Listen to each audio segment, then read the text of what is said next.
Hello viewers, চলে এসেছি আবারও একটি নিউজ নিয়ে। সাত পাকে বাধা পড়লেন রামপ্রসাদের বৌদি। জয়িতার বিয়েতে হাজির হলেন সব্যসাচী পায়েলরা। টলিপাড়ায় এখন যেন বিয়ের মরশুম। একের পর এক অভিনেতা অভিনেত্রী গায়ক গায়িকা বিয়ে করছেন। সদ্যই চার হাত এক হয়েছে অনুপম প্রসিতা, কাঞ্চন সিময়ী।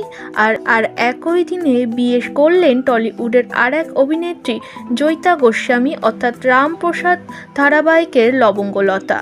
জয়িতা গোস্বামী দীর্ঘদিন ধরেই অভিনেতা পার্থিক বন্দ্যোপাধ্যায়ের সঙ্গে সম্পর্কে রয়েছেন।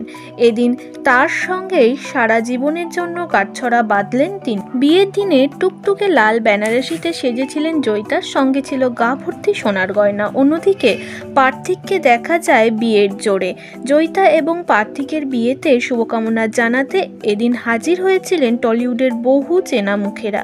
এসেছিলেন রামপ্রসাদ ধারাবাহিকের সকল সদস্যরা। লবঙ্গলতার বিয়েতে দেখা যায় রামপ্রসাদ, সব্যসাচী চৌধুরী, মা কালী, পায়েল সহ শায়ক প্রমুখকে। জয়িতার বিয়েতে গিয়ে শায়কদের নানা দুষ্টুমি করতেও দেখা গিয়েছে এদিন। শুধু চেনা মুখেরাই না, জয়িতার ফ্যান ফলোয়ার স্পেস থেকেও এসেছে শুভকামনা। তাকে শুভকামনা জানিয়েছে অনেকেই।